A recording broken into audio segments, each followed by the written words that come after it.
The first and the last term of an AP is 7 and 49 respectively. The sum of all its terms is 420. Find its common difference. Basically यहाँ पर कहा गया है कि हमारे पास एक अरिथमेटिक प्रोग्रेशन है, उसने कहा है कि इसका जो फर्स्ट टर्म है, मान लेते हैं कि हमारे पास AP में ऐसे दे रखा है terms A1 A2 A3 and so on up to AN। तो उसने कहा है जो फर्स्ट वाली टर्म है वो हमारे पास क्या दे रखा है, 7 दे रखा है, और साथ में जो लास्ट वाली टर्म है वो कितना दे रखा है, 49। इतना क्लियर है। अब कहा गया है कि इसके अंदर जो सम है, मतलब SN कितना दे रखा है यहाँ पर, वो दे रखा है 420। तो हमें बताना है कि यहाँ पर कॉमन डिफरेंस कितना रहेगा। ये पार्ट क्लियर है। अब देखिए यहाँ पर हमें ये तो पता है कि फर्स्ट वाला टर्म कितना है, 7, विच इज़ A की वैल्यू 7 है। अब एक चीज़ सोचिए कि अगर हम इसको ध्यान से देखें तो हमारे पास यहाँ पर सम के दो फार्मूले होते हैं। एक SN का फार्मूला होता है n/2 into A plus L, और एक फार्मूला होता है SN is to n/2 into 2 times of A plus n-1 into D। इतना क्लियर है।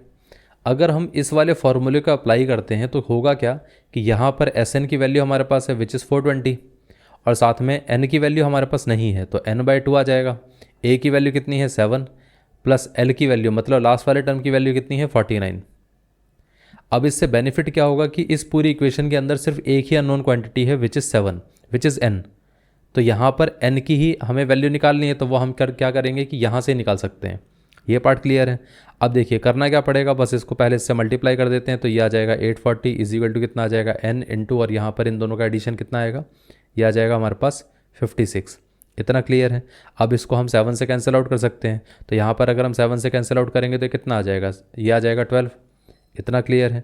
और यहाँ पर ये 120 आ गया, और यहाँ पर ये कितना आ गया, 7 8 56। इसको हम फर्दर डिवाइड कर सकते हैं। अगर हम इसको 4 से डिवाइड करेंगे तो ये 2 आ जाएगा, और ये आ जाएगा 30। फर्दर इसको डिवाइड करेंगे तो यहाँ पर ये कैंसिल आउट हो जाएगा, तो यहाँ पर ये 15 बचेगा। तो n की वैल्यू कितनी आ गई, 15। इसका मतलब नंबर ऑफ़ टर्म्स कितने आ गए, इसका मतलब हमारे पास नंबर ऑफ़ टर्म्स कितने हैं, वो है 15। इतना क्लियर है।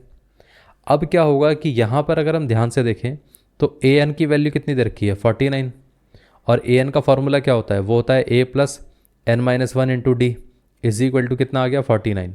अब देखिए A की वैल्यू है 7, n की वैल्यू अभी हमने कैलकुलेट करी है विच इज़ 15, तो 15 - 1 into D is equal to कितना आ जाएगा, 49। तो यहाँ से आ जाएगा 14 into D is equal to 7 को हम इस तरफ ले जाते हैं तो 49 - 7, तो 14 into D is equal to कितना आ गया, 42 आ गया। इतना क्लियर है। अब देखिए यहाँ से अगर हम इसको कैंसिल आउट करने जाएँ तो ये कितना आ जाएगा, तो इसको हम कैंसिल आउट कर सकते हैं, 7 2 7 6 एंड देन 3। तो यहाँ पर D की वैल्यू कितनी आ गई, 3 आ गई। ये आंसर है।